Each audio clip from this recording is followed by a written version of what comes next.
क्या बताएंगे इसके बारे में कि ये क्यों इतनी इस तरह की सब ड्रिंक्स पसंद की जा रही है? बात यह है कि जब भी हम इंसान की शख्सियत की बात करते हैं, उसकी बिहेवियर की बात करते हैं, तो उसमें उसकी लर्निंग का एक बहुत बड़ा अमल दखल होता है। जी। अभी वो चाहे ड्रिंक्स हैं, चाहे फास्ट फूड है, या आप अपनी जो अपनी नई जनरेशन की आप बात कर रही हैं, वो जी। क्या जी। पसंद कर रही हैं, तो डेफिनेटली अगर आप थोड़ा सा से पहले जाएं तो उनके जो पेरेंट्स हैं, आजकल की जो माएँ हैं, अगर वो ऑर्डर करती हैं इस तरह की चीज़ों का, वो इस चीज़ों को पसंद करती हैं, तो बच्चे डेफिनेटली उसको कॉपी करते हैं। हम्म। और सेकेंडली जो है कि आपका जो मीडिया वो बहुत बड़ा रोल प्ले करता है। मीडिया में बहुत ज़्यादा अट्रैक्शन है। एक दौर था कि बच्चों के पास कोई मोबाइल नहीं था, कोई कंप्यूटर नहीं था, और डेफिनेटली ये जो नई प्रोडक्ट्स लॉन्च हुई हैं उनको एडवर्टाइज किया जा रहा है, और वो एक अट्रैक्शन है बच्चों के लिए।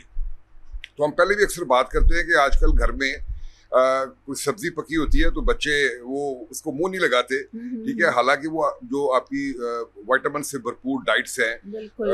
जो रवायती हमारे खाने थे, और वो बच्चे बहुत उससे दूर हो गए हैं। हम्म। तो इस तरह की जो ड्रिंक्स हैं, इस तरह की जो फूड है, उसमें काफ़ी उसमें पॉपुलैरिटी आ गई है, लेकिन ऑन द होल अगर हम देखें तो ये बहुत नुकसानदेह है।